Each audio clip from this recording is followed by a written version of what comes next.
No ये coupled with your policy rate increase और जो हाल है इस वक्त आपका जो रेवेन्यू कलेक्शन है उसका मेजर बल्क जो है वो अनफॉर्चुनेटली इंटरेस्ट जैसे डेट सर्विसिंग कहते हैं उसमें जा रहा है और यही मुल्क जो था इसकी डेट सर्विसिंग 2017 में को 1800 बिलियन रुपए से कम थी।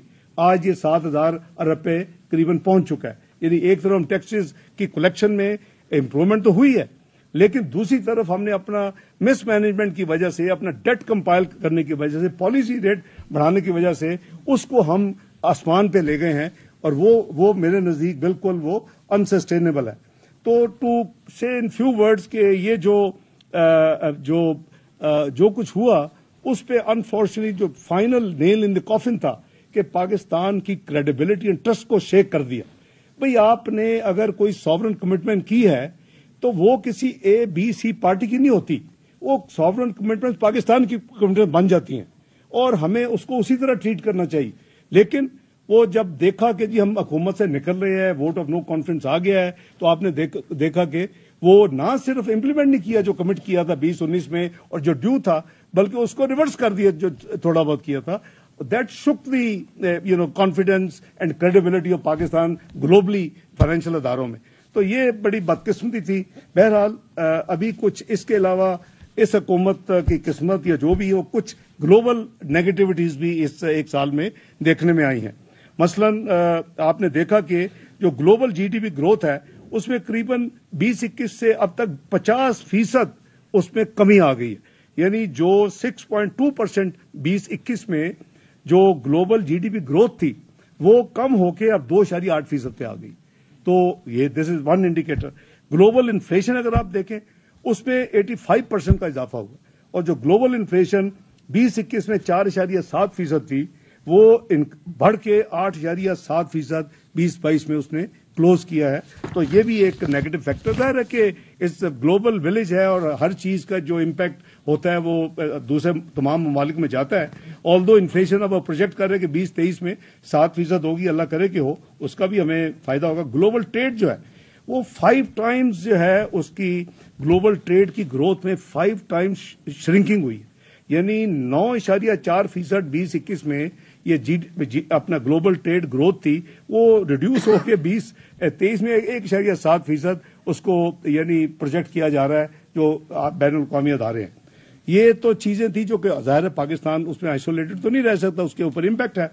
लेकिन शुमीय किस्मत के जो उसके अलावा फ्लड्स की जो पाकिस्तान ने एक बहुत बड़ी एक कैटास्ट्रोफी देखी, एक बहुत बड़ा अलमिया देखा कि अनप्रेसिडेंटेड फ्लड्स आए और उसके लिए जो आपने नंबर्स भी आपको पता है कि करीबन हमारे जो physical losses and economic losses वो मिला के करीबन $30 बिलियन से क्रॉस कर गया। आपको याद होगा कि बहुत ग्लोबल UNDP और world bank, planning division, Asian development bank, अपना यूरोपियन यूनियन, इस सब ने मिलके वो सारा सर्वे किया था और ये नंबर जो है वो यानी अनडिस्प्यूटेबल है और उसमें 30 अरब डॉलर से तजावज यानी 14.9 बिलियन के उसके जो डैमेजेस थे अपना और जो GDP लॉस था वो करीबन $15.2 बिलियन था।